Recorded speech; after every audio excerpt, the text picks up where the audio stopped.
Assalamualaikum warahmatullahi wabarakatuh. Saya Nes Irfan. Pada video ini saya akan menjelaskan tentang penilaian fungsi menelan pada pasien disfagia menggunakan instrumen gagging swallowing screen atau disingkat dengan GUS. Tujuan pada tes ini yaitu menilai tingkat keparahan aspirasi dan menentukan pola makan pasien apabila diperlukan. Tes ini dibagi menjadi dua bagian, yaitu pada bagian pertama melakukan pemeriksaan menelan secara tidak langsung, dan pada bagian kedua yaitu pemeriksaan menelan secara langsung menggunakan makanan. Kita masuk ke bagian pertama, yaitu pemeriksaan menelan secara tidak langsung. Aspek penilaiannya yaitu kewaspadaan, batuk, dan menelan air liur. Pada tahap pertama, kita memastikan bahwa pasien dalam keadaan waspada dan sehat. Kedua yaitu kita memastikan bahwa pasien itu bisa batuk. Pak, coba bisa batuk apa enggak? Oke, pada poin ketiga kita memastikan pasien apakah bisa menelan air liur atau tidak. Pak, coba menelan air liur. Keempat, kita pastikan air liur tidak berlebihan. Dan kelima, kita mendengarkan apabila ada perubahan suara setelah menelan air liur. Setelah menelan air liur, kita memeriksa apakah ada perubahan suara pada pasien. Contohnya yaitu serak, berair, berat, atau lemah. Penentuan skor pada bagian 1 terdiri dari 5 aspek penilaian, yaitu 1. Apabila pasien dalam keadaan waspada dan sadar diberikan 1 poin. 2. Apabila pasien mampu melakukan batuk spontan diberikan 1 poin. 3. Apabila pasien mampu untuk menelan air liur diberikan 1 poin. 4. Apabila tidak terdapat air liur yang berlebihan diberikan 1 poin. Dan yang terakhir, apabila tidak ada perubahan suara setelah menelan air liur diberikan 1 poin. Pemeriksaan lanjut ke bagian 2 jika pasien berhasil mendapatkan 5 poin. Apabila poin kurang dari 5, pemeriksaan dihentikan dan silakan untuk datang ke fasilitas kesehatan terdekat. Penentuan skor pada bagian 2 bisa dilihat pada layar, yaitu dibagi menjadi 4 aspek yang terdiri dari kemampuan menelan, batuk yang disengaja, air liur berlebih, dan perubahan suara. Penilaian dilakukan di setiap subtes secara berturut-turut, antara lain makanan semi padat, cair, dan makanan padat. Penilaian terdiri dari 1. Apabila pasien tidak bisa menelan diberikan poin 0.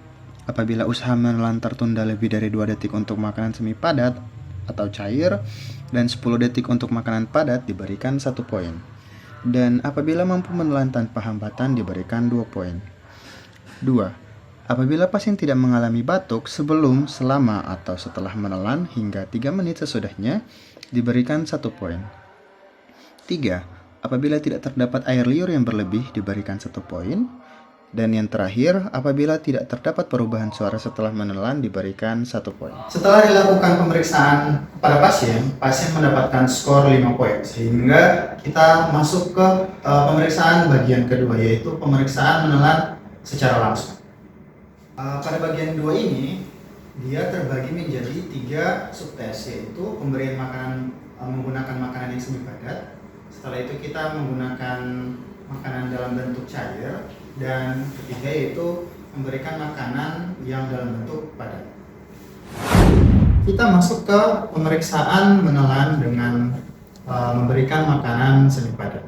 Pertama-tama kita menyiapkan memberikan makanan sepertiga hingga setengah sendok teh dengan konsistensi makanan berjenis semi padat, yaitu contohnya bubur, pisang rebus yang dihancurkan, atau puding.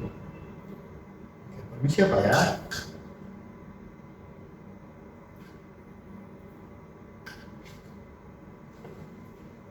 Permisi Pak.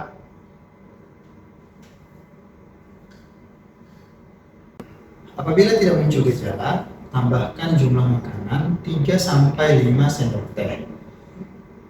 Lakukan evaluasi setelah memberikan sendok kelima.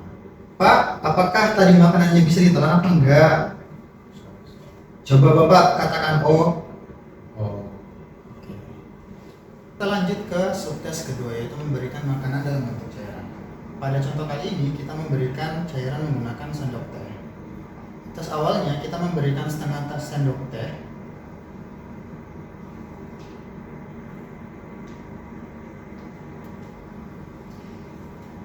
Setelah itu kita evaluasi, apabila tidak ada tanda dan gejala, kita lanjut memberikan 1 sendok teh. Apakah bisa ditelan?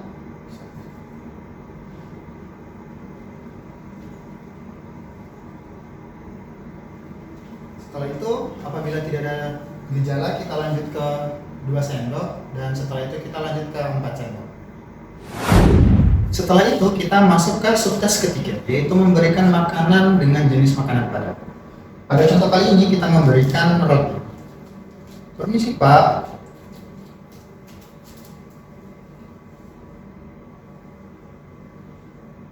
Setelah itu kita melakukan evaluasi apakah makanannya bisa ditelan.